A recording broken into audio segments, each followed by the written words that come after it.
All right, Delinquent Nation, Prison Diaries. We're back.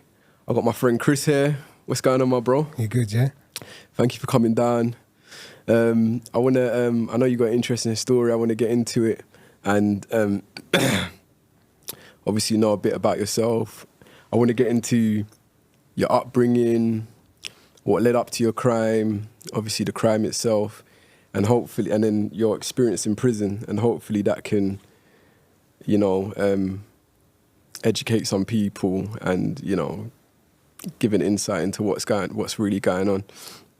But yeah, first of all, can you tell me a bit about yourself, like where you grew up, foundations and that? So I was like born in North Middlesex Hospital. I grew up in Enfield with like just my mum. My dad weren't about at the time, but that family was good. Like I got a small family on my mum's side. Christmases, birthdays were good, you know, just spoiled, like didn't really have much ambitions, just playing and getting, not really mischievous at them times, just normal, good upbringing. Yeah, single parent, council estate though. Yeah. Did you grow up with mums? Yeah, just me and my mum. Okay, yeah.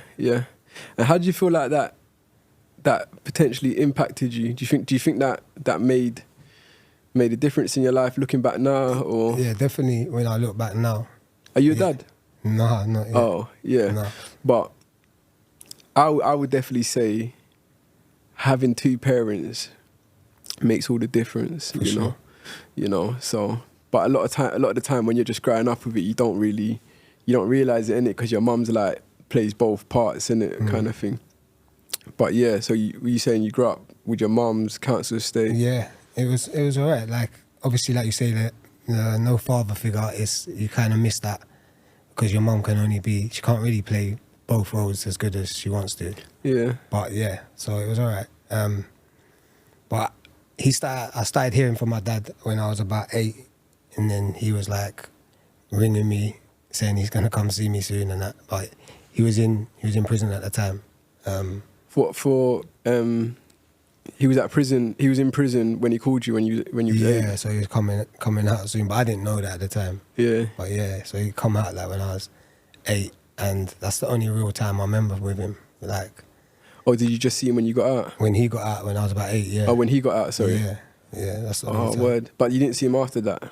So we was together for like a couple of years, and he was different, man. Like he has a different way. He used to come like pick me up in like stolen cars them times. Like Is it? Yeah, he's not a good role model, shall we say. So like he'd come in stolen cars, he'd tell me that the police are bullies, and like this is like 28 years ago, and he would say like, and he was the first person I see do violence, like at the lights, so some guys bibbed the horn and it's gone green, so they bibbed to tell him, and he's just jumped out and beat them up. And I was like, I don't know, I was supposed to idolise this kind of behaviour because it's not what my mum had been showing me. Yeah. And like, yeah, so he started. You looked up to it a bit? Yeah, because it's fascinating, isn't it? Like it's not the normal. You're not used to seeing this behaviour. Yeah. But yeah, so he was only around for a couple of years and taught me some lessons that probably didn't What type of lessons? Like aggression, violence, if like to hate authority. These are when I look back now, these are the things he was telling me, like the police, the bullies, like you don't like them to be driving, and it's not an excuse, but this is what I see at a young age. It's like he used to come in stolen cars and things like this. He just done whatever he wanted. Yeah. So, yeah. That's interesting because I do a lot of these interviews, and it's like a lot of the time the man them get influence from just being out by their friends or their environment or whatever. But in your case, you was influenced by your dad in a way, you know. The first negative impact, was definitely him. Yeah. And you grew up thinking that stuff was okay, basically. Yeah. Because that's what he would tell me, like the police, we hate them, they're bullies. And so then he stopped coming around, and then I remember I would get onto my mum, like, where is he? And she sat me down and she's like, look, I was watching Fresh Prince, I never forget it, and she's like, look, you got to watch the news. And I'm like, I don't want to watch the news, I'm watching whatever, Will Smith. And she puts it on, and then he gets like 3 life sentences, and I don't see him again. And you got 3 life sentences? Yeah, and I watched it on the news, and then so I kind of had this anti-authority, and I say that's probably where my trajectory changed in life and the way I behaved and the way I thought. You know, it's going to be a bit techie, but how do you remember how you felt when you heard he's got like a 3 life sentence? Did you understand what that meant? No, I didn't even deep it. I didn't have a clue what it meant. I just put Fresh Prince back on and forgot about it. But it wasn't until like after when it, like he's not there, and then in my eyes I'm probably thinking it's the police being bullies, you know, like my behaviour just started to deteriorate then. But once I knew and I understood, I probably felt a lot of shame or a lot of like anger, I'd say. Yeah. Probably. Yeah. Yeah. 1 second, bro. Elmo. Yeah. Are you getting him? Are you getting him in the mic? Yeah. Or do you need? Or do you need mic? You good? Yeah. Sorry, because you're softly spoken in it. Yeah. I'm the same in it. Do you know what I mean? But I just got to check that the levels are. You get me? Yeah. Yeah. Alright. But yeah, that's crazy, man. What about school? How was you in school? So, primary school weren't too bad. Like secondary school. Did you go to school in Enfield? I went Enfield Chase, yeah, first year. Oh yeah. That one ended up getting chucked out of there. Then I tried a different one in Hoddesdon. Didn't really do too well there. And then I done another school, yeah. So I'd had 3 secondary schools, and then I got chucked out of that last one before my GCSEs. Just before? Yeah, just before. Because like I would just act up, like a lot of, I'd say, acting like the class clown, just not listening. And I swear, like, when I look back now and I've looked over myself and my behaviour, like no disrespect to my mum, she done what she thought was best, but from then on I hated being told what to do. I felt like anything someone told me to do something, it might result in maybe hurting me. I think that's what I was protecting myself, and I just, every time I get told to do something, I was just rebellious, you know, like instantly it was like a backup thing. Got an issue with authority? 100%. Obviously, from what he was saying, my dad and then my mum, like it's just, I kind of pushed her aside and just like started going out and behaving and going into the streets and like getting reaffirmed for the bad behaviour, you know, like finding belonging in there and pushing away the good, like not hearing what my mum was saying, do you know what I mean? So yeah, school was not really great for me. So were you usually getting kicked out? What was it? Just bad behaviour, or was it fights? Sometimes fighting a bit, yeah. And yeah, bad behaviour, like setting, stupid things, man. Like arguing with the teacher, I think I set the fire alarm off, got chucked out for one. That was a last school. Yeah. Just disobedience and just rebelling against what they tell you to do. Yeah. And then how did you find yourself? Did you ever get on the roads? Did you get on the roads? Yeah. Was you on the streets? Yeah, I was on the streets, but like not on the roads as such. Like I'd be out there fighting, and just when we still lived in Enfield before we moved, I would be out fighting and just misbehaving, hanging around with the older lads. Not really like as active as I was when I got a bit older. Yeah. And then how did you transition to that when you got older then? Because I'm trying to figure out, like, you know, how did you get onto the roads, like, and start doing, like, take it from the classroom to the roads kind of thing? I think you just do when you're out when you're out with your friends and you're hanging around with the older guys. You're kind of already on the roads, aren't you? But just the things start escalating, behaviours start escalating. It starts with like maybe smoking drugs or whatever, and then selling them, and you know how it escalates, robberies. Depends what age you're at. Yeah. Was it a money issue as well? Was it a financial issue as well? At first I don't feel like it was, I feel like it was more of a trying to be something, or like trying to fit in or belong, do you know, like, but then as I got older, it was more about money. Yeah. That's quite interesting though, Car. I think a lot of people end up on the roads because that's like, you know, like in our areas and that, that's kind of what's looked up to, if that makes sense. Like, you know, like the bad boy in school, or, you know, he's got a name or whatever. That's kind of what's idolized or what's looked up to. So I guess that's why people kind of strive for that, you know. when they get on the roads and whatnot, they're just kind of striving to be that guy, if that makes sense. But yeah, so yeah, go on. How did you end up getting like fully onto the roads then, if you ever was? So like when you got older. So like yeah, it'd be just I got. Or just tell me, sorry, when was the first? You know, when did you first get arrested? Got arrested like 14, but I never got charged. But I got my first time I got charged was 15. 15, yeah. But you've been getting 14, arrested from 14, yeah. 15. Yeah. And how did you feel about that? How did your mum react to it? Yeah, was you shook with your mum or? Yeah, I was. Yeah. She was angry, of course. But once I went through the court system and then they just give you this order, you kind of like, it's not that deep. Like you don't like care so much after that. Obviously, you worry about your mum and getting, but you care less for the system the more you're going through it, and it's not unknown, innit? Yeah. So, yeah, that was the first time. Then she was angry, and she always is every time. But I still carried on doing the same thing, you know, like still out selling drugs or committing robberies or whatever it was. Yeah. Well, what type of things are you doing? What, shotting and phone robberies or whatever? Or yeah, shotting and robbing dealers mainly when I was young. Shotters. Yeah. Yeah. But yeah, just pretty much anything. You know how it goes when they say there's a move or you're jumping on, you know. Yeah.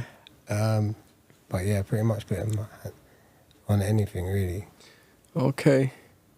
And then, so I understand you got an EDS sentence for the crime you went to prison for. Can you explain what EDS is? Yeah. It's an extended determinate sentence. So in layman's terms, what it's you do? Like the new IPP. So when they abolished the IPP, they brought it EDS because the IPP, they give you like a tariff of, it could be 18 months, you could be in prison 18 years, or they can give you EDS, they say 10 and a half years EDS, you can get out 2/3 in. But if not, we can keep you for the whole 10 and a half, but you're guaranteed to get out after 10 and a half with an extended license. Yeah. So basically you do 2/3 of your sentence. Yeah. Always. Or can you get before parole? Before parole. So your parole is 2/3 in. Into the sentence, yeah. And if you don't get your parole, you do the whole sentence. Yeah, whatever they give you. Okay, yeah. Yeah, it's fucked. Well, have you heard of EPP? That's like a extended public protection or something, isn't it? I'm sure it's like the same as EDS, like, but then, you know, I was hearing about EPP and EDS at the same time, like, but I don't know if there was a difference or if the name changed or something like that. I don't know. But you got EPP, EDS, yeah. I mean EDS, sorry. What led up to that? Like, what led up to it? Probably, if we take it back, like, obviously I went jail before that when I was like 18 or 19, 20. That was the first time you went to jail? Yeah, when I was like 20. Let's touch on, what, do you want to touch on that quickly? Yeah, because... Yeah. What did you go to jail for? So for a breach of an order, I refused to do like community service or whatever it is. So only 6 weeks, but that was the first time I ever went to prison. Like it was 6 weeks, you don't really learn nothing, do you? Like, what prison did you go to? Wood Hill, is that the ACAT, no? No, because there was a... Back in the days, it was. Used to go there back in the day, like 2A, YO wing or something. So, yeah, I didn't really learn much. I come straight back to what I was doing, because you're just obviously going in, you're a bit apprehensive because you don't know, it's unknown, you've never been in there, you don't know you're going to see, might have some people you don't get on with. But when I got there and my friends are there, it's just calm, like you just come out. Like I don't think you learn anything in a short sentence, in my opinion. No, of course not. I don't think you can really learn anything in 6 weeks. You know, I think they say like to really to really feel a bird, yeah, you got to do at least 18 months. Do you know what I mean? That's what I've heard, anyways. Do you know what I mean? But I guess everyone's different, innit? Do you know what I mean? 6 weeks to one man could feel like years to the next man. Do you know what I mean? You know what I'm trying to say, innit? But you see, when you first went away, how old was you then? 20. 20, yeah. How did you feel like when you're going in the first time? Did you? Yeah, like I said, you get a bit apprehensive because you're not sure of like what's gonna happen or what the scenario is gonna be like, how it's gonna be, because it's just the unknown, isn't it? But like when how did you find it then? Yeah, it was quite easy, really. Not easy, I say, but it's like you miss your family. You're upset that you're hurting the people that you love, but prison itself, it's just, it wasn't that difficult. What was it at the time? 23 hours? Lock up? Yeah, no, I think it was out like 2 hours, 2-3 hours a day. So 22 hours and stuff. Like, did you think it was easier than what you thought it was going to be? Yeah, for sure. Yeah? Yeah, for sure. I made up mad scenarios in my head, like it might be this, you're going to get into this, it's going to be, but it weren't that deep. It's not like what you think it might be. Yeah. Yeah. Yeah. And then, you say you didn't learn nothing through that sentence? Not really, because you don't do no courses. Obviously, I'm in for a breach of an order. You're not even like, you're not even going to leave a local remand them for them. So you don't learn. You're not nothing. You're not going to learn nothing really. There's no. You just come out thinking like, at least you now know like the worst that they're capable of doing to you. Yeah. So yeah, I didn't really learn nothing. I just come straight back out. And just got straight back to it. That's what I was going to say. So when you got out, you went straight back to it? Yeah, like I was selling drugs and I bought a bike because I think at the time I was on a ban or just come off a ban, so I didn't have a license again. So I was just driving a bike about. Yeah. An R6, yeah. And oh, you got an R6? Yeah, when I got. You was riding that bike, yeah? Yeah. When you come out from that sense, how old was you again? Sorry, I come out about just 21, so I actually had my 21st birthday in there. Oh shit! Yeah, that's an important birthday. I know. Yeah. So you saying you was you come out back on your bullshit, and then what happens? I was doing that for about a year, and then I was out drinking. And I was with two of my friends, and he gets a call because his girl was involved in an accident and his little girl was in the back and his girl actually died, yeah? And we carry on drinking, me and my friend, and I end up riding home that night. And I get to where I was going, but someone else called me, so I went to them, and as I've left them, police come behind me on this bike now. So I've like shot off because I'm drinking, and it's on Cheshunt. I don't know if you know where Cheshunt is. Yeah, but I know I was Cheshunt. shooting up the high road, come to the bend too fast, and the bike started snaking, and it just threw me off. And I went one way. The helmet even come off here. I went through some 4-inch by 4-inch wood, 3 slats of it, straight through it and down into a 16-foot ditch here. And I'm looking up, and the Fed that's telling me don't run away, stop running. I actually went to school with him, and he's... No way. Yeah. He was from the Hoddesdon school that I didn't last long, but he was saying, Chris, don't move. It's like worse than you think. So he knew who you was? Yeah, he's saying your arm's worse than you think. I think they probably... Yeah, he definitely knew who I was. He was saying to me. So now I'm looking up at him, still trying to get away, but my arm ain't going nowhere. And there's this water running over me, and I'm thinking it's like the blood coming out, because he's saying open fracture. I'm in and out of consciousness. And then I just remember the fireman lifted me up, but I couldn't breathe the whole time because I punctured both lungs. So I was like, felt like I wasn't breathing, you know, like felt like I was suffocating, but I weren't. I don't know how it works, but I must have been breathing because I would have died, but it didn't feel like it. You felt like you couldn't take in any breath. And then I just remember coming up to the top, and this same Fed saying, I need his blood. He may have been drinking as I'm nearly dead. Serious? Yeah, as I'm nearly dead. And they Job's worth. I know. These times what, your arms hanging off and that? Yeah, it's like an open fracture. So what does that mean? Like, you can like see the bones were hanging out, yeah. I shattered the scapula, broke my pelvis, broke vertebrae in my back, broke 10 ribs, punctured both lungs. yeah, I done nerve damage in my legs. It was mad. And he's just there worrying about things. But I went to Chase Farm and Hospital, yeah. yeah, Chase Farm Hospital, and they wanted to airlift me, but they couldn't because it was too critical. So they just worked on it for like 12 hours. When I come round out of the coma, I was in a coma for 2 weeks. When I come round, like my arm's still there, but it's got all like scaffolding on it, like pins and everything. Yeah. And like, I remember it was stinking. And like, the first thing I said to them was like, all my friends and family are there, like, get me a drink, yeah? Yeah. And they all start crying because they was there to see if, when they bring me around, if I'm going to be brain damaged. Yeah. So, yeah, then, but the thing was stinking, man. It was like, I think they just didn't want me to wake up without it there. Yeah. Because it would have been too traumatic, I think. Yeah. But I don't think it ever was going to be savable. But So they left your arm it there. was there, and then like a week, It was rotting in that. it stunk like dead bodies, bro. Like, Yeah. it was just like rotten food. Like, and then they come and said you're gonna have to cut it off because it's got sepsis and it will kill you. And obviously I'm like refusing. But they, Bro, like, I don't really want to skip past that, yeah. 'Cause No. that's deep, you know. Like, how are you thinking, Kai? What? Are you right-handed? I was, yeah.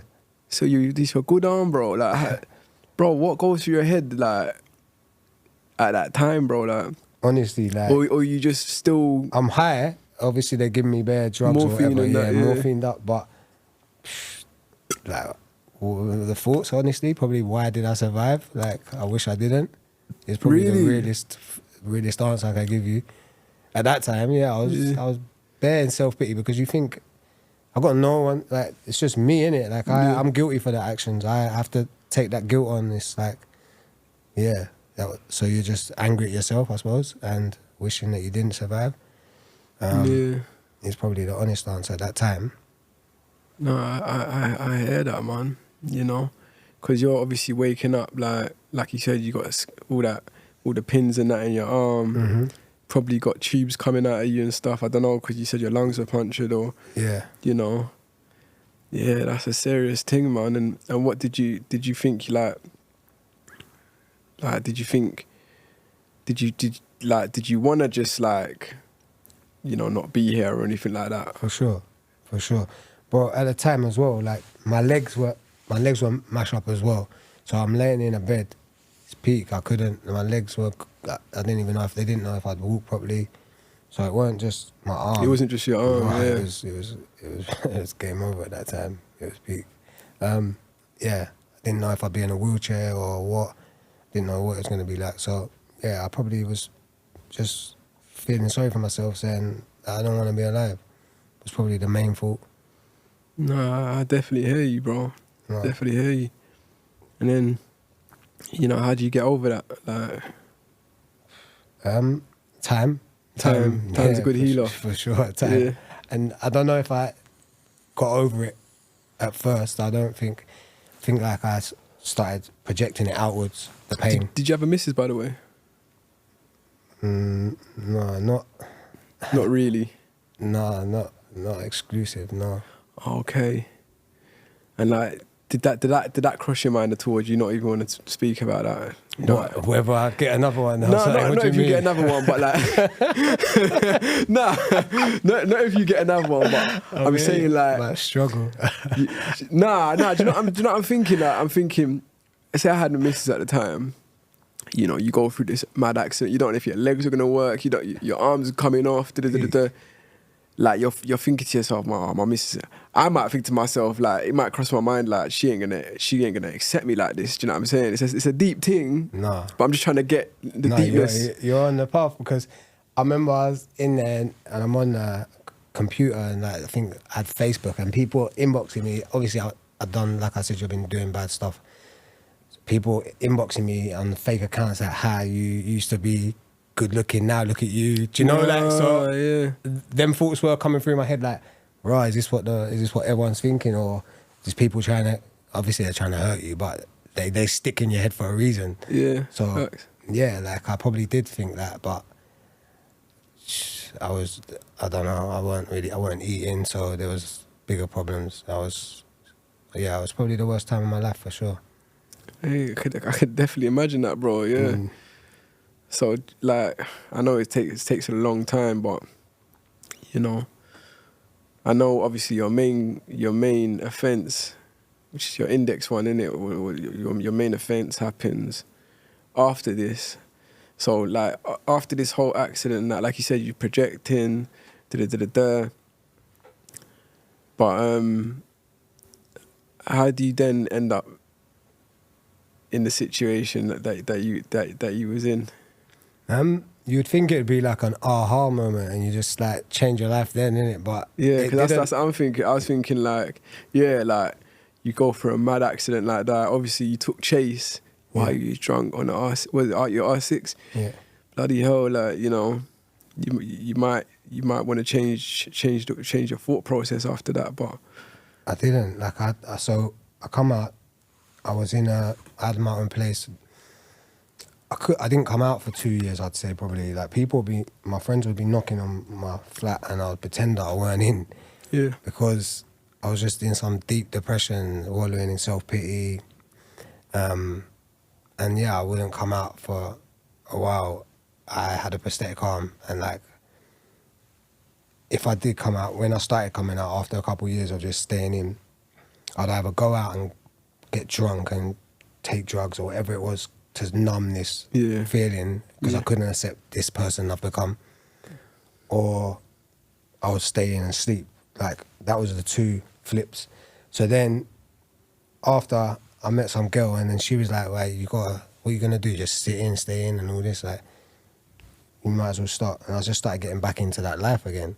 But now I'm in a position where I'm extremely vulnerable in a sense of like trouble and that, and I'm aware. So I'm more likely using weapons, or more likely to use a weapon because of my predicament. It's not even an excuse. It's like with one arm, it's like where even you notice it, because even people before you that wouldn't say nothing now are like confident to voice their opinions in a way where they sit with chest. And you're like, oh shit, this is that. And then before I know it, you're into this cycle of having to go extreme.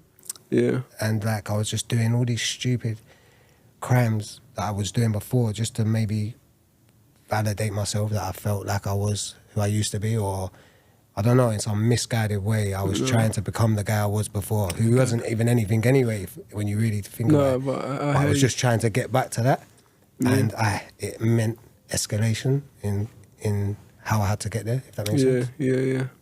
I totally get that.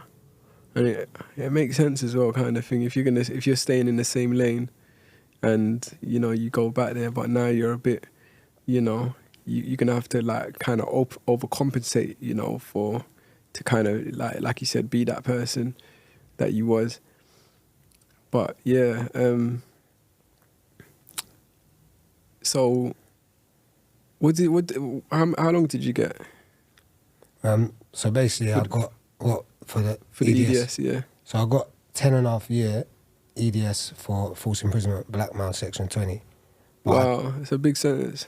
But I got one, because the judge said in his summing up, you're going to serve 5 years, 3 months, because he didn't even really know it was new at the time. I appealed it on that grounds and got it reduced to an 8.5. So, but you're still doing six? Is it 5? 5 year, 8 month is what you're supposed to do. Oh, that's 2/3 of 8. Before parole. Oh, okay. And then you can do the whole 8.5 if you don't get it. Okay. But before you even carry on, tell me about this false imprisonment, and obviously anything you can talk about or what you can't talk about. Like I said to you, I was getting back into that life, and some guy that I'd known for years was just basically running from me, and he took something, and then it ended he owed you money. He was running the line, like dropping things off, and it ended up in a madness, and then that's what happened to him, and he got that charge. I got that charge for what happened to him, yeah. If that makes sense. No, sorry, explain it again, sorry. So, like, he was working for me. Yeah. And then he took something. Okay. And then, I committed the crimes of false imprisonment, blackmail, section 20. So he's working for you, he took something off you? Yeah, like he took something when he was working, that he shouldn't be taking, like food and... Oh. But then how does that lead to false imprisonment and blackmail? Like, I'm just struck because wouldn't that be a conspiracy? Like, wouldn't that be a conspiracy to supply? Or is there something you can't talk about? He's working and then he's taken my food and then I've done that to him. Okay, yeah. So you've held him there to get your shit back. Basically, yeah. Oh, okay. Demanding money with menace, they say, or whatever. Oh, okay. Wow. That's a big sentence. Yeah, the judge tried to stitch me up because before that, I got arrested for, like I kept getting off with, I got arrested for a same crime, but I didn't get charged with it. And then I was on remand for a knife point robbery from Reading Festival, which I didn't actually do, which is a weird case because the guy said that I took the ticket off him and didn't pay him. But basically what happened is I bought a ticket off him.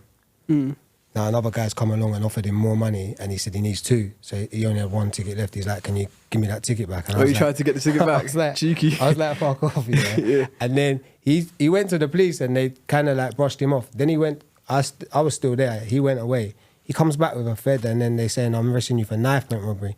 They put me on remand in Bullingdon. But I was wearing a prosthetic arm, yeah? So now I'm on remand. I go to trial for this knife point robbery. I'm thinking this is a joke. A barrister saying you can get 7 years for it.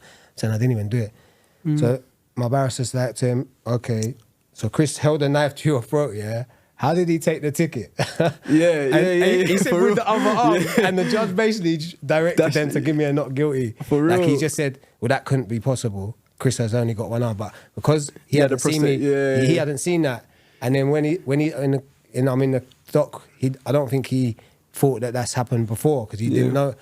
And end up getting you got caught out. Yeah, but just so when I went for this case for that guy, the judge, they didn't like me at that court. And from when I crashed the bike, the judge said to me, look, I can't punish you anymore than you've punished yourself. I don't want to see you here again.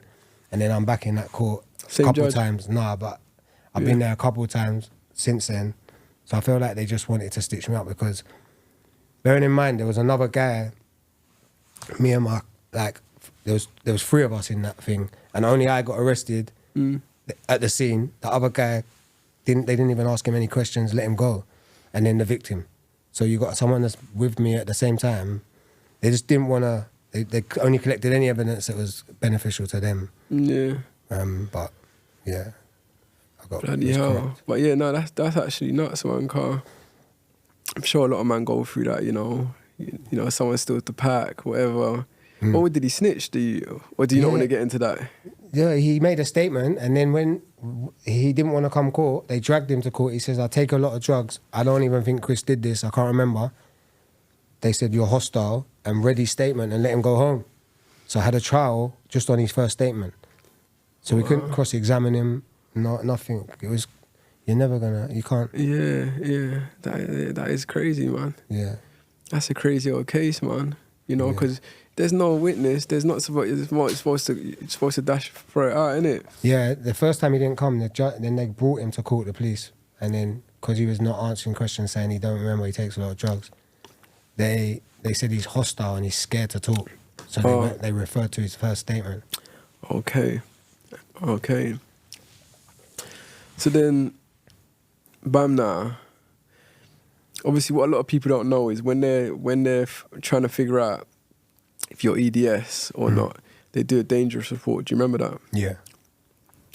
Did you fully understand what that meant when the judge was determining? No, you didn't know? I felt like I got stitched up with that because my probation wrote some mad report that because you're on about when they do that dangerous report. Dangerous report, yeah. Yeah, they done some mad report and like. Even when I got to, when I was in Loudon, and there was this guy that's come from Dispersal and he's teaching me about Oasis, you know Oasis? Yeah, Oasis. And I didn't know nothing about them. And he's like, let me see Oasis. I said, what's Oasis? And he's like, well, if you want to get DCAT, you've just had your appeal, you should be looking to get your score. So he got my Oasis. He's like, raw, bro, I've never seen very high on a Oasis. So they writ like high and very high and higher, like, you know, them 3 scores you have? Yeah. So they basically stitched me up so the judge would give me the EDS because I haven't got no similar offences like that it shows an escalation in that behaviour, do you know what I mean? Yeah. A consistent... He just gave me EDS for the first serious violence that I've had. which was I don't think That's kind of mad. Yeah. the only other was an ABH and a phrase, sorry, and that ain't serious enough to say you warrant a EDS sentence. No, for real. Like, cause like what happens is obviously the judge must have stitched you up, cause what they do they do a dangerous report, and then he would kind of, it's like he's summing up in it, and he's like, you know, I believe Chris, whatever your last name is. He said because of an escalation, that was his reason. That was his reasoning. But the probation were trying to say because of me losing my arm, that's made me dangerous, because in the sense that I haven't processed or dealt with it. So I'm acting out how I feel because of my arm. That's what they're trying to say. That's what the probation was saying. So like that impact or that trauma is making me dangerous in their sense. But I didn't really agree with that. Yeah, no, I don't think it warrants that sentence. I don't think it warrants EDS. Do you know what I mean?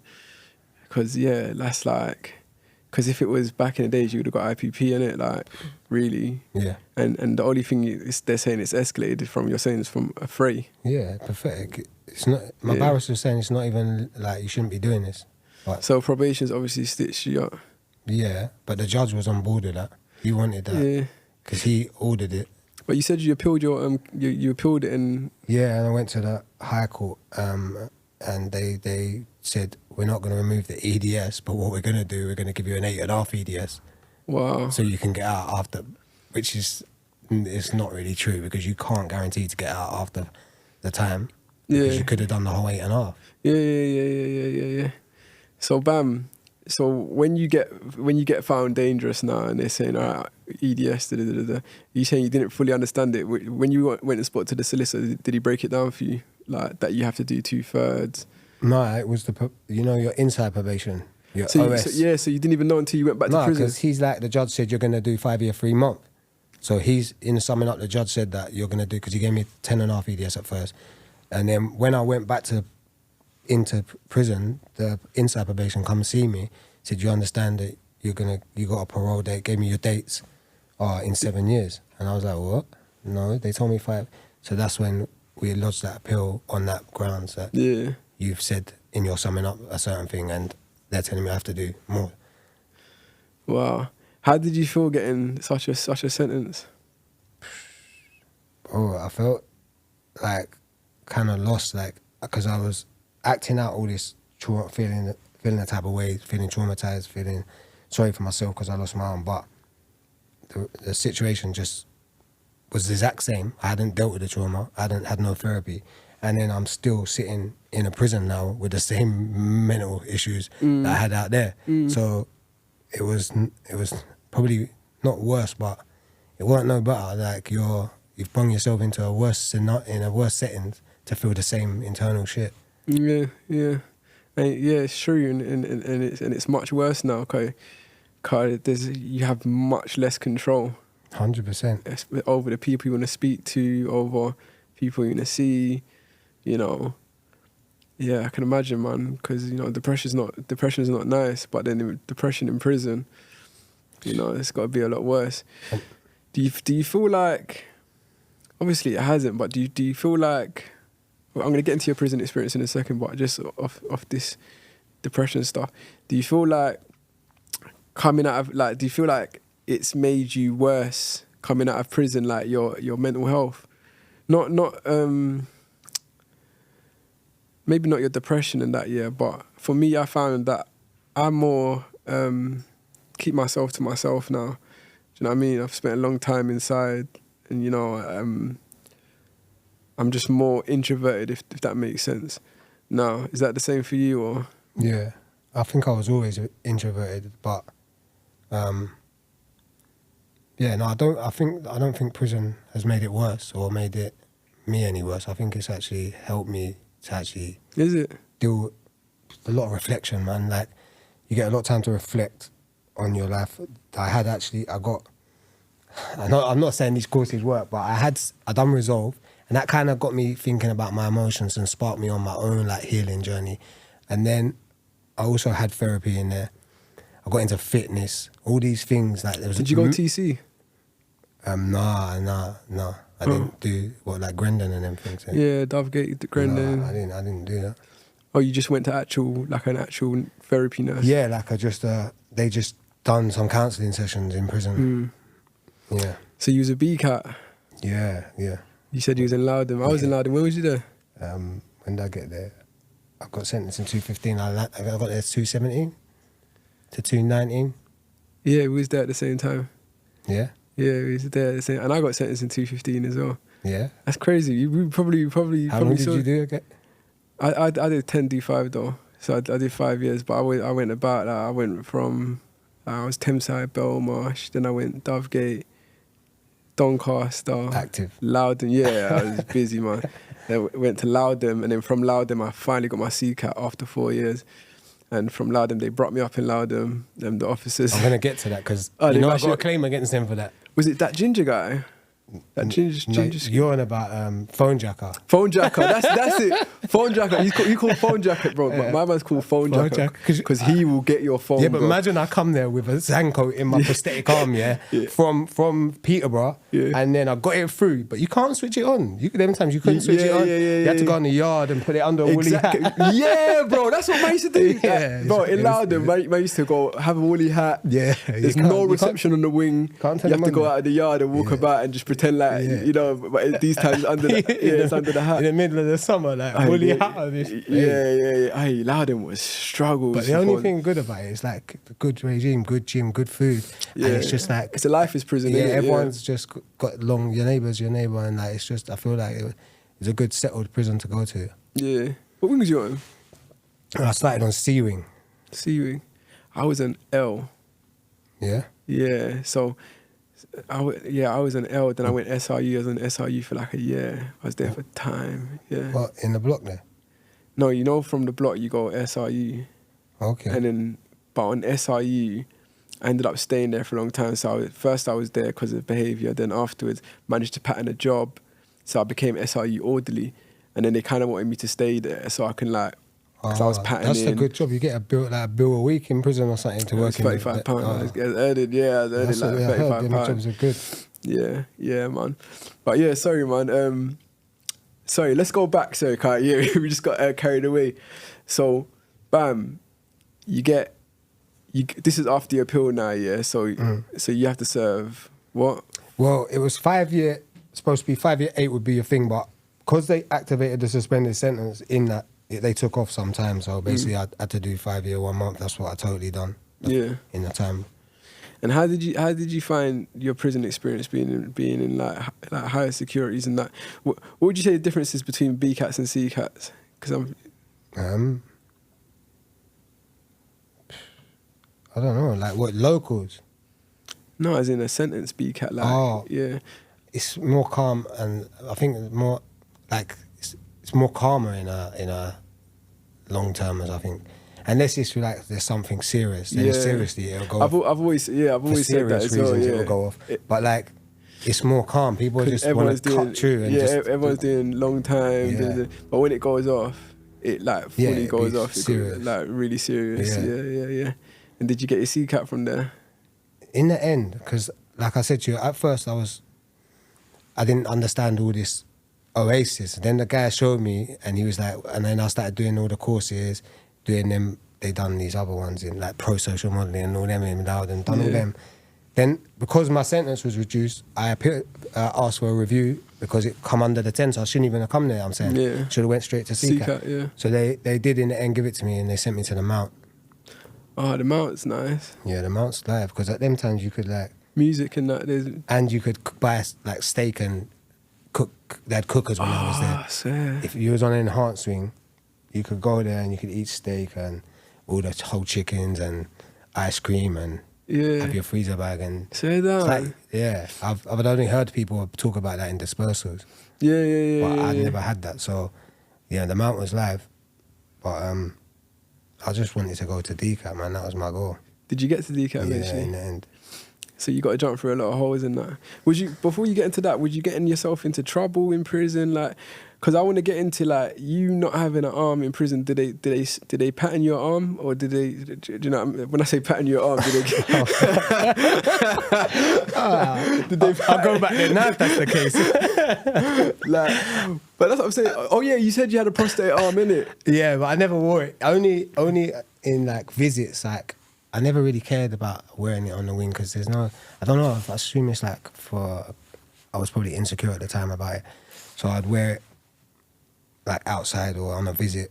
Yeah. But not in prison. I don't wear it because it's not even comfortable. Oh, is it? So it's just there for show, and like there's no one. I'm not trying to show no one. Yeah, like, do you know what I mean? yeah, It's yeah. just long. Did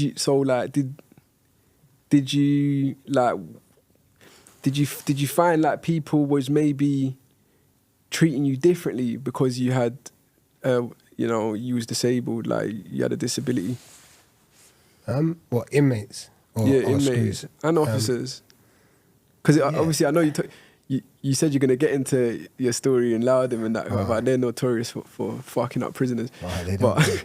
But like, so obviously I'm sure you've got into your own madnesses and that. But did you feel like you was treated any different? Is what I'm trying to get to. Like, Yeah, some people, but you see, like, I don't know, it probably got more of a blight, if anything, like, you know, then people ain't probably gonna trouble me as much as you might trouble other people. I don't know, maybe. I don't know. Where I was like, good, I play FIFA with one hand and I play pool and table tennis and I'm shelling up people. Yeah. Then like, I think I cut through, like, in that sense, I didn't really get much trouble. I've had a few incidences, but like, people don't really want to start on someone with one arm. I think maybe in the back of their mind, like no one's rating that. Maybe that's what they're thinking. That's I true. don't know. Like I've never really deeped it like that, but probably that's what they think. If yeah, in a way. no, yeah, because I'm just trying to get into your mind a bit. Do you know what I'm saying? And to like, how would it be different? You know, Like what to like do things and that. Like, not what to you do mean? things like, because I can imagine you're doing the same things in it, but you know you're just a little bit handicapped in it. But it's like how is it different socially, like, you know? But I think you've explained that a bit. Yeah, like I don't know. Like I was still dealing with it myself at them times, so I think it was awkward. I was still insecure about it. I still felt uncomfortable. These times, Did you feel vulnerable? Or you say like you felt like you was cool, like yeah, like I felt like I got on with people, but yeah, I suppose in certain scenarios, yeah, it could be easily because anyone it can happen. You can get rolled up on in prison, even the toughest guy. Yeah. But in my situation, I'm quite fully aware that it could get sticky if it went that way in certain scenarios. Yeah, definitely. I'm not naive to think that it couldn't. Yeah. But more time I was alright. You can play FIFA one arm. You need to ask your last guest about that. Which one? Oh, what? John. Yeah. He'll Oh, tell you know, he's playing FIFA and that. Yeah. Hi, Dan. He'll tell you. Swear that. Or did you smoke him? I'm not gonna. Nah, he'll tell you, man. Nah, I got to hit him up. I got to hit him You up can ask still. him. You can ask him. Loads of people will probably see this and say, yeah, he's good. Yeah. I was quite good. Yeah. I ain't played it for ages now, though. Yeah. No, that's a skill, man. I rate that still. Yeah. So yeah, tell me about Loudon and the madness that happened there with the. So I went to P-Wing. I was on P-Wing. You know, that's the promised land, isn't it? Like, it's supposed to be a good wing and all this. That was induction when I went there. Oh, was it? Yeah. No, P-Wing. Sorry, I'm talking about you're about Dovedgate. D or G, innit? No, I'm thinking about two different prisons. By opposite L, the one you're like near where you was. You know the good wing. It's like really. Anyway, I was there, and I got drunk and that on this distilled, yeah, and I hadn't drunk for years, and had a madness with them, and they wrapped me up the screws, yeah, and they took me to the block, and I wake up in a cell, like no clothes on, yeah, just boxers on, yeah, and what they sparked you out or? Fuck knows, they just bent me up and threw me in a cell, no mattress, nothing, middle of the winter, freezing cold. And I'm saying to them, look, yeah, my hand's fucked, yeah, but if I got bent up in the beginning, I would always play on that. Oh, look, you've done my hand. You have to get me out. I can't do nothing. Yeah. So they probably knew now, like, he's chatting shit. Yeah. But I weren't. So they weren't having it. Yeah. I'm on a good order. The rounds. What's a good order for people that don't understand? Good order and discipline. Like, so when GOAD. Yeah, when you're basically put on the block and they can hold you for as long as they fucking want. As long as they want. Yeah. No charge. And nothing. And nothing. Yeah. So the governors come round. Then the doctor come, and I said to the doctor, I said, look, my hand's fucked, and it was swollen now, saying I can't do nothing. Yeah. I said, I'm not listening. He said, he needs to go for X-ray. He forced them to send me for X-ray. Now they broken my wrist, yeah, when they bent me up. So now they put a cast up to my fingertips, yeah. So like my only hand casted up to the fingertips. I'm not gonna lie, it was techie. I was in the cell, yeah, and I'm like to them, like, what do you want me to do? You got me in the... They're saying, well, you're not going to... We're not locating you, and there's no healthcare wings. They couldn't do nothing. So they're saying, no, you're going to have to stay here. I was like, all right, cool. So they kept you on block regime? Bro, I couldn't even fucking, like, eat, bro. Like, I was struggling, innit? I can't hold a fork. That's what I'm saying. Up to my fingertip. Like, so was there no help for that? They didn't do nothing. They refused to do anything because they didn't have a healthcare wing. They weren't getting nurses in. They weren't doing nothing, yeah. So I was not going to lie. They had me eating like a fucking, like it was peak. You had to look like a dog bowl, bro. That's what I was just literally imagining. It was like that, yeah. And they wouldn't do nothing, yeah. So I got on the phone to solicitors, and then they made a massive thing and they shipped me to Pentonville. That's what they did to me, you know, bro. Do you know what? Yeah, I could not get my CCAT. Yeah, they kept knocking me back for my CCAT, and then they wrapped me up badly. Like the screws wrapped me up, but security wrapped me up badly, but I put a mad claim in. And then as soon as that, like, as soon as I started going like mental health and that, like, you know, complaining about the PTSD that I've got from this beating they gave me, they just shipped me out. They gave me my CCAT all of a sudden. All of a sudden I'm a CCAT and they sent me to Only. Yeah. So they sent you Pentonville. Yeah. That's what they do as well, by the way. They when you got like a claim against them, they'll just get rid of you. Like. No, but you know, they put me there for like 2-3 weeks on this healthcare wing. They sent me back to Loudon. They were like, no, you're going back. You're not, because I was still BCAT. Then they sent me back, and then Loudon, I'll get to there, the nurse meets me at the front and just cuts the cast off. I was like, and it was only a temporary one. I was supposed to go back for a full one. So then I just claimed against them, and then they end up putting me on the next wing. And then I just, this was before, and then I got all my progress through. Then you went through your Oasis, did your sentence plan. That's when I met the guy that showed me about Oasis. Yeah. And you're saying that, you know, you did Resolve and it helped. Cause I did Resolve, I did TSP as well. Like, I've done all of them, but I just didn't feel like, I just felt like it was kind of basic information. It is, and I think in a group setting it's awkward, but I feel like it made me like understand about, because I never really understood emotions in any sense of it. Just, you get angry. I didn't understand why or how or anything like that. I think that just made me start Red flags. Yeah. That was in it, red flags and triggers. Yeah. And it made me start looking at like how these things from my childhood have impacted me, how these triggers and these traumas are affecting me, made me start, maybe forcing me to start processing and accepting my arm, and do you know, like, and then obviously a lot of self-help books reading, reflection, fitness, meditation, all been part of the journey to get better. But I feel like that was probably what sparked this awareness of like, actually, like, this is long. I don't want to be doing this jail thing for, like, still got years ahead of you. You don't want to be doing it. And maybe I need to start looking. I wouldn't say Resolve is the fix, but it definitely got me to be a bit more curious about why looking deeper into yourself. Why I react the way I do. Why am I doing the things I do? Why do I feel that way? And that was a massive part of it. And how old was you at that point? I got sentenced at like 29, 30, so probably 32. Yeah, because I reckon, bro, like, you see, like, this kind of critical thinking, this understanding of yourself, I think it comes for guys, it comes a lot later. Because, like, I know Resolve might have helped you, but I think that part of your brain develops, especially if you're antisocial when you're younger, I think that just develops later, because kind of the same thing happened to me, like, and I was probably around 29, 28, 29, when I just clocked, and I was like, right, I knew I had a long, I'm still on license now. Do you know what I'm saying? Like, I knew I was going to have a long license. And I just said, I can't do this no more, man.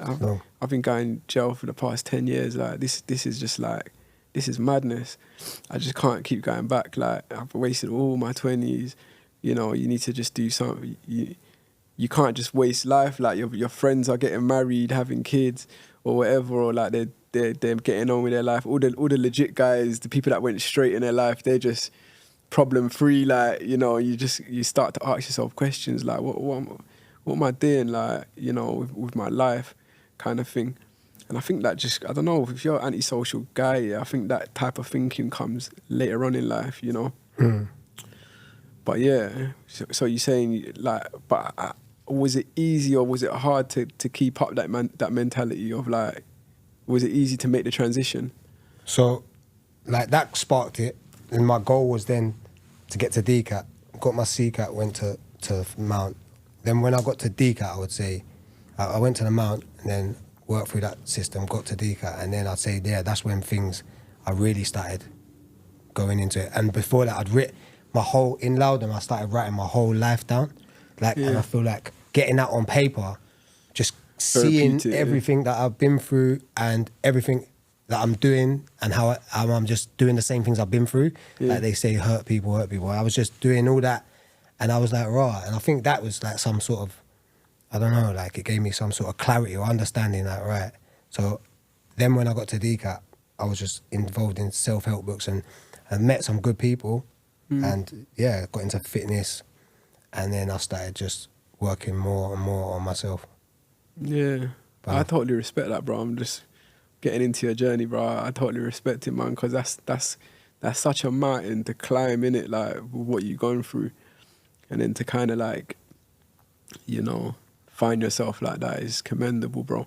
I think like my whole life from my childhood, like I said to you, I was probably broken, but then in prison I probably shattered, and then it was like putting myself back together bit by bit. That's how I look at it. Like now I'm much better and than I ever have been, but I still want to be much better. Word. Yeah. Rottles, was you getting Rottles in that, or was it COVID that you was in DCAT? Nah, that didn't Rottles start. is like release on temporary license. It's like where you get to go home or go into the town or whatever, and it like, just for those that don't know, DCAT is the open prison, so you can, you know. So I started obviously this is the goal, to get to DCAT 4 Rottles and start getting out early. So I've been in 3 years. Them times it was like your last 9 months you get Rottles. Now it's like you can go for 3 years, isn't it? Yeah, I think it's changed now. I got there and I'd already started, from CCAT, I'd already booked hospital appointments. Yeah. So when I get straight to there, because I'm mapper, I'd have to reduce my risks before they start letting me out. So straight away I got there. While I'm doing the lie down, I've already done 3-4 hospital appointments. So then my risk was coming, do you know what I mean? So I was pushing from the get-go. My probation, I can't lie, in prison, when I had her, she was really good, supportive, let me go out. I got a job quite quickly at a charity, you might have heard of them, like Cursor Arts. No, I haven't. They do like arts and crafts, they're in East Acton, they do arts and craft competitions in prisons and hold exhibitions in the South Bank. Oh, is it? And I went and worked there from Ford, so I was travelling all the way from Brighton or Ford down to there every day. So yeah, I was getting out a lot, like, can't lie, it was good, like. It's crazy because you get off the bus and there's no handcuffs, and you get off the bus. That's weird though, isn't it weird? Like, I've never had DCAT in it, but like, isn't it weird? You even say you have like a 5-day roll, like where you go home for 5 days, like you're spending time with whoever you're spending time with, but then on that 5th day, like you having to go back to prison, horrible. Isn't that mad? Like, that's horrible. That's the worst part. Like, you go back and you might sit in your room, but the only thing is for me, then I know I'm back at work the next day, like, so I'll be back out again. Yeah, if you got a job, Yeah, down to there. But yeah, that is the worst part, because you get used to a life that is, like, you're not real, but you just have to think, like, start counting what you do. You start counting how many days you're actually serving in prison. Yeah. So you're like, well, I've got 5 home leave there, I've got this, I'm out this days. So really, I'm only in every Sunday a month or whatever. So 4 Sundays a month. So I'm actually in prison 4 days of the month. Like, that's how you start looking at it. Yeah. Which ain't that bad, really. It is better. It is much better. But yeah, it does get... I wouldn't be able to do the times they're doing now, like 3 years in DCAT. I suppose it's good for some people to save money and that, but to be going home for 3 years and then not going home. It's like I think that's why a lot of people end up absconding and going back to, you get sent straight back to BCAT innit, or CCAT or wherever you came from, really. But yeah, I've just never thinking, it's just a weird concept, innit, going out, doing what you're doing, seeing your family, eating good food, and then having to come back into prison, like you're just basically booking yourself in, like every that just sounds crazy to me. But so would you say that you was ready for your release when it came to it? Because obviously you'd already been going out. It's not the same as really getting released straight, but how did that feel? Would you think you was ready? Or? I didn't actually get released from DCAT talking on this talk. I actually ended up getting put back into closed conditions. Oh, what happened? Did you get caught with a phone or something? No, I did, but they give you one chance in Ford. No, the police see me out on a home leave and rang the prison, and that's how deep it was. And like I was out drinking, and yeah, basically they called me back from the thing, tested me. Then there was no positives, and then they still end up shipping me out of the jail in the end. Because police saw you on a home leave? Yeah, out. Oh, out. When I should be indoors, because you're supposed to be in at 11.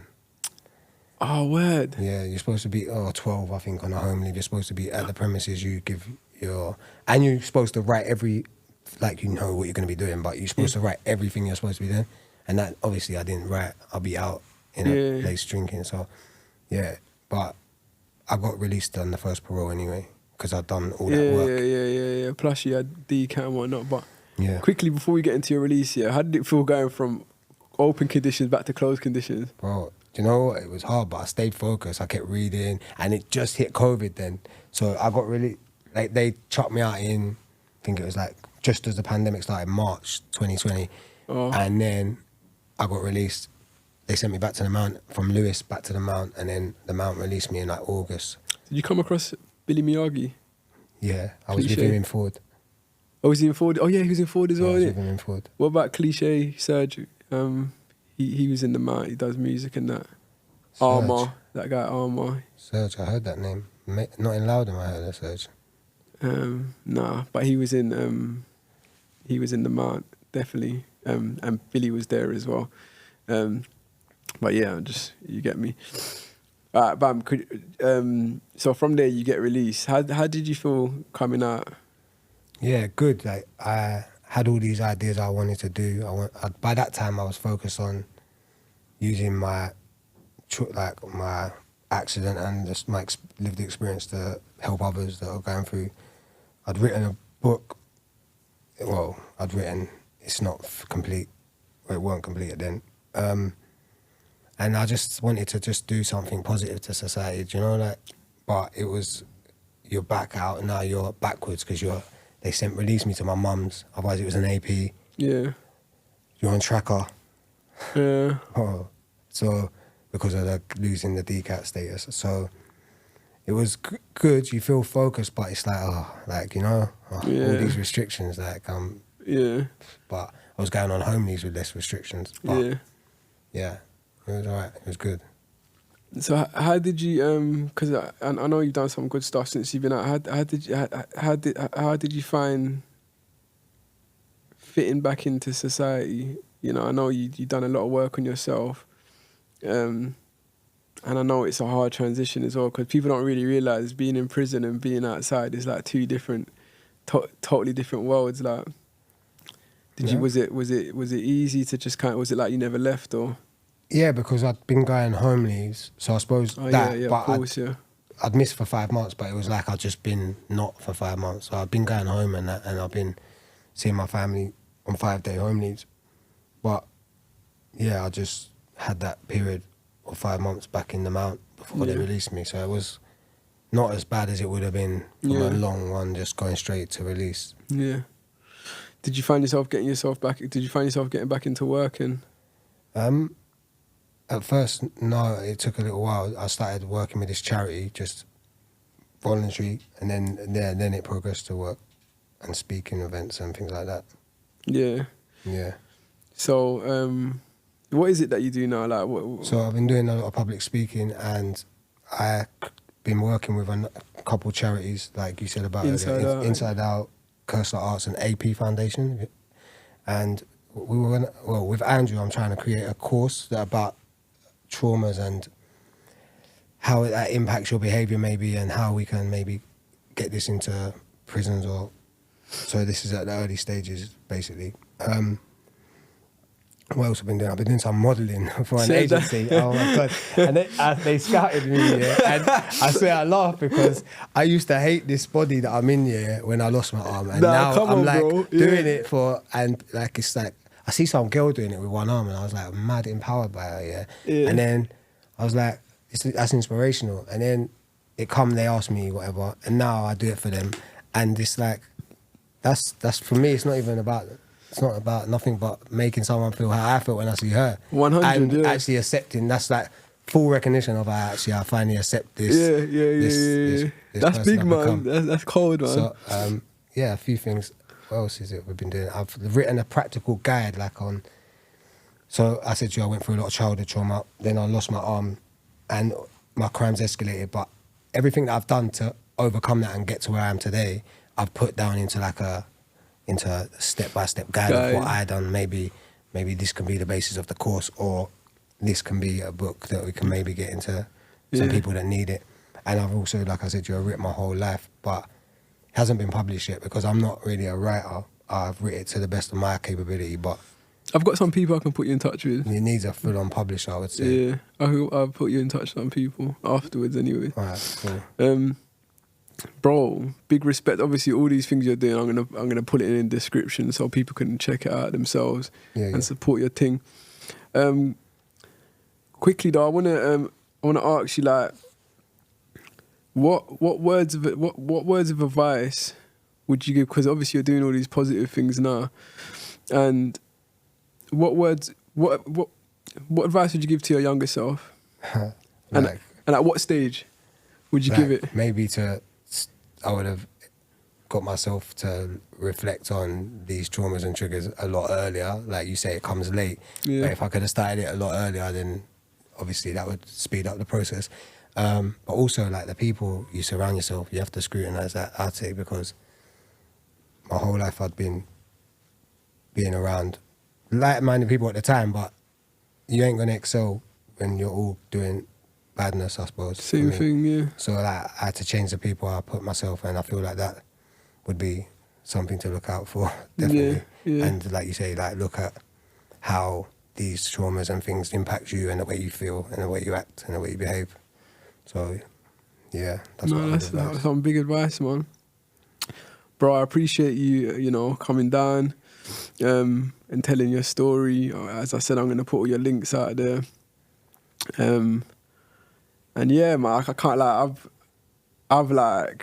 I'm inspired, like, by what you're doing and that, because obviously we've spoken before, but I never ever get into a man's story, like, I just kind of hear some of it, and it's like, I kind of want to hear it for the first time here, and I've heard it, and it's like, bro, it's inspiring, like, what you've done and what you're continuing to do in it, and the things you've overcome, and I hope someone can probably get inspired from this, know.